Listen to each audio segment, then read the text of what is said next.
জাহেল আলভি, এই শয়তান বেটাটার জন্য ভিডিও না করে পারলাম না। আসলে সব কথা তো স্ট্যাটাসে লেখা যায় না।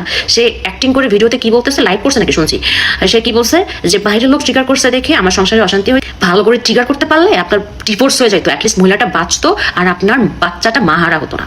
কেন ভুলে গেছেন আমার হাজব্যান্ডের ডিরেকশনে দুই বউ বয়রা নাটকে যখন আপনি শুটিং সেটে আসলেন সকালবেলা, আপনার রক্ষিতা তিথিকে নিয়ে সকালবেলা একসাথে গাড়ি করে আসলেন, এসে কারোর সাথে হাই হ্যালো নেই, ব্রেকফাস্ট করা নেই, একটা রুম লক করে ফেললেন। রুম লক করে আপনার রুমের সামনে প্রোডাকশন বয় খাবার নিয়ে দাঁড়ায় থাকলো, আপনার রুম খুললেন না কেন ভাইয়া? কি করতেছিলেন?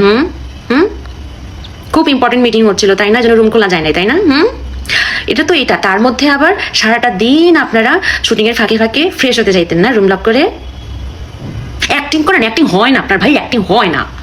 সামনে স্ক্রিপ্ট নিয়ে বসছেন, আবার মাঝে মধ্যে মানে কান্না কান্না ভাব, চোখ টিপে পানি বের করতে চাচ্ছেন, আবার বলতেছেন পাথর হয়ে গেছি। অ্যাক্টিং হচ্ছে না, অ্যাক্টিং আপনার। এগুলো কথা আপনার শুধু এটা না, আরো অনেক কুকর্মের কথা আপনার বউকে যখন বলছিলাম, আপনার বউকে আপনি আর মিশতে নেই আমাদের সাথে।